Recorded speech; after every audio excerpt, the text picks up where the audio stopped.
starting with the website, and really everything does start with the website. If you have a logo on the side of your vans, the chances are someone's going to Google your company name and they're going to end up on the website.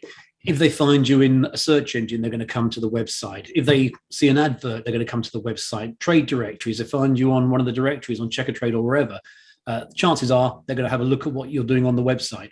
So there's no point doing everything else unless the website is really good. And by really good, I mean it's got to give an excellent first impression, and within 4 or 5 seconds, because in that space of time, we've made a judgment on what we think of a company. So in the first 4 or 5 seconds, someone's got to see your website and be reassured that you're the right type of company. Are you going to give them a good service, you're reliable and everything else? And then once they've got that, they're going to look a bit further into the website and see exactly what you do. But you don't want them to come there, first glance think, no, I don't like this company, close it down, and then look at one of your competitors, because it is too easy to do a search on Google, for example, look at 5 or 6 different companies, close down 2 or 3 that don't look right, and focus on the other one. So website is key. Now, as well as that first few seconds, the right first impression, the other part is making sure that people that come to the website and then make contact, because the worst thing is if you're getting hundreds and hundreds of people looking at your website every month and no one is phoning you, no one's filling in a contact form. So what I'm going to focus on in a little bit of detail now is how you get people to contact you. So let's assume the website looks good already. If it doesn't, you probably need to get a new website, but let's assume the website looks okay, but how do we get people to actually make contact? There's a few things that we look at, a sort of a checklist, if you like, that we sort of have when we're looking at a website to see if it's going to convert visitors into inquiries. First of all, the telephone number at the top of all pages. It's such a basic thing, but make life easy for people. Give them the phone number where they can see it easily on every single page, and also clickable so that someone can look on their mobile. There's the phone number, they can click on it, and they're phoning you straight away. Authentic photos and videos of your work, your team, your vans, etc. Too many security electrical fire websites use stock photos, so images they've bought, and the same images are used again and again and again because there aren't that many available for sale. Yes, they're professional and they're perfectly taken photos, but the same fire extinguisher, the same guy sitting in front of a bank of CCTV screens, the same plug sockets and so on appear all over the place. And often they're American photos as well. So if you look closely, you'll notice it's not a UK setting, it's an American setting. Far better to take photos of your vans, your office, etc., and use those on the website. They won't be as good quality, but people will know instantly that they are real photos. They are who you are. Also, what we call a call to action on every page. So rather than just saying, here's what we do, and that's it, tell people what you do and then give them a next step, whether it be a contact form, a button to contact you, a telephone number. If you'd like some more information, call us here, something like that. So people know what they should be doing after they've read the text and looked at the images on the website. An easy to find and complete contact form.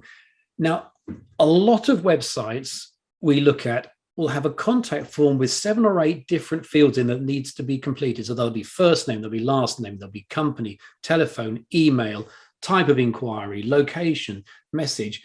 That's too much. The form needs to be the absolute minimum. Otherwise, a lot of people won't fill it in.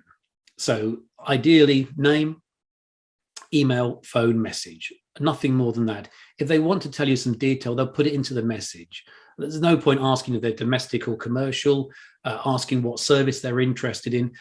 You can find that out when you speak to them on the phone, or if they send you an email, you can reply to the email and ask those questions. So nice and simple contact form.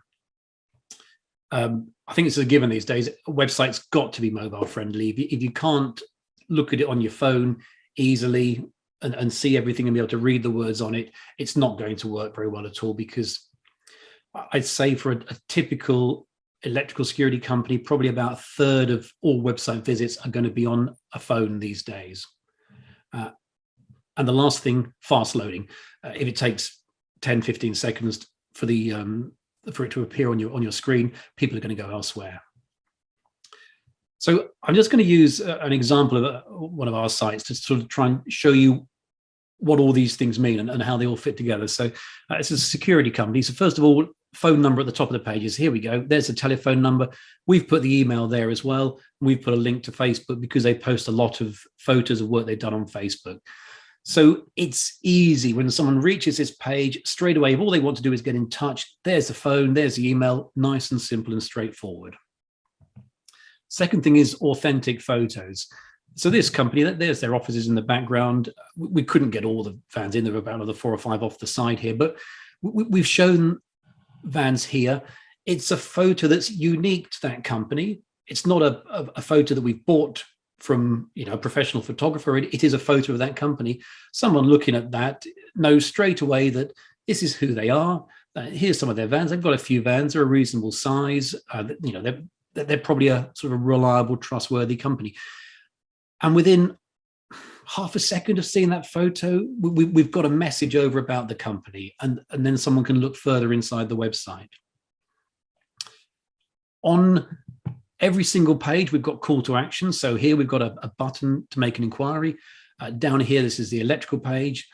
We've got a form that can be filled in, name, company, email, message, depending on what sort of inquiry. So they're looking for commercial work with this page. If they were looking for more domestic, we'd probably put in telephone number on there as well.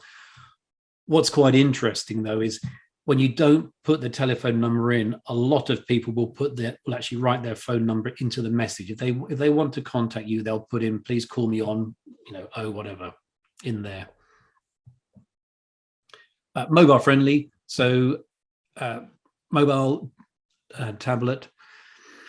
These days, I would suggest roughly 30 to 35% of people look at a website in our industries on a mobile, between about 7 and 10% on a tablet, and the rest, which is 55% are looking at it on a laptop or a desktop. It's roughly that.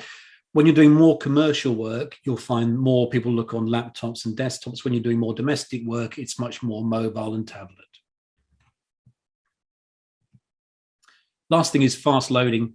This is just a report we run. I tend to ignore these numbers here because what matters to people is how quickly they see an image on their screen. So in this case, this particular website, there we are, 540 milliseconds, so about half a second, and they're starting to see a picture on the screen. Now, that website, it's a long homepage. There's the top part with the photo, and there's lots more down below. But all that matters is that someone sees that top part very quickly. So they've gone to the website, and within a second or 2 seconds, they're seeing pictures, they're seeing words. They're sort of reassured about what this company can do, and they're not thinking about looking for someone else because it's taken 5 seconds or 7 seconds or 8 seconds for it to appear.